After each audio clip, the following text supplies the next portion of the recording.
বিশ্বের সবচেয়ে বড় অন্ত্যেষ্টিক্রিয়া হিসেবে ইতিহাসে স্থান করে নিয়েছে ইরানের ইসলামী বিপ্লবের নেতা আয়াতুল্লাহ রুহুল্লাহ খোমেনির জানাজা। 1989 সালের জুনে তেহরানে অনুষ্ঠিত ওই জানাজায় অংশ নেন 1 কোটির বেশি মানুষ। কঠোর নিরাপত্তা ব্যবস্থা নেওয়ার পরও নজিরবিহীন বিশৃঙ্খলা দেখা দেয় জানাজায়, যাতে প্রাণ যায় 8 জনের। আহত হয়েছিলেন 11,000 মানুষ।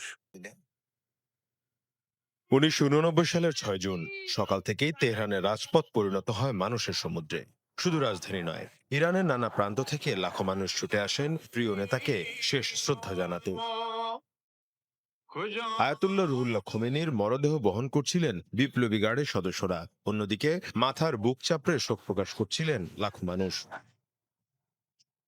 জানাজা পড়ান আয়াতুল্লাহ মোহাম্মদ রেজা। সর্বোচ্চ নেতাকে শেষ বিদায় জানাতে আবেগে বারবার থেমে যায় তার কণ্ঠ। জানাজা শেষে কাঠের কফিনে মরদেহ তুলে বেহেশতে জাহরা কবরস্থানের উদ্দেশ্যে যাত্রা শুরু হয়, কিন্তু এরপরই ঘটে ইতিহাসের অন্যতম নাটকীয় ঘটনা। প্রিয় নেতাকে শেষবারের মতো ছুঁয়ে দেখতে লাখো মানুষ একযোগে ছুটে যায় খোমেনির কফিনের দিকে। ভিড়ের চাপে নিয়ন্ত্রণ হারিয়ে ফেলেন নিরাপত্তা কর্মীরা। এক পর্যায়ে কফিন থেকে ছিটকে পড়ে যায় 86 বছর বয়সী খোমেনির সাদা কাফনে মোড়ানো মরদেহ।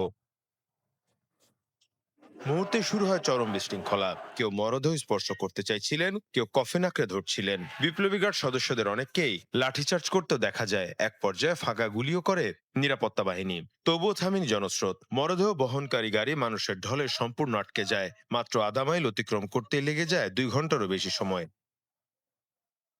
সেদিন তেহরানের তাপমাত্রা ছিল প্রায় 33 ডিগ্রি সেলসিয়াস।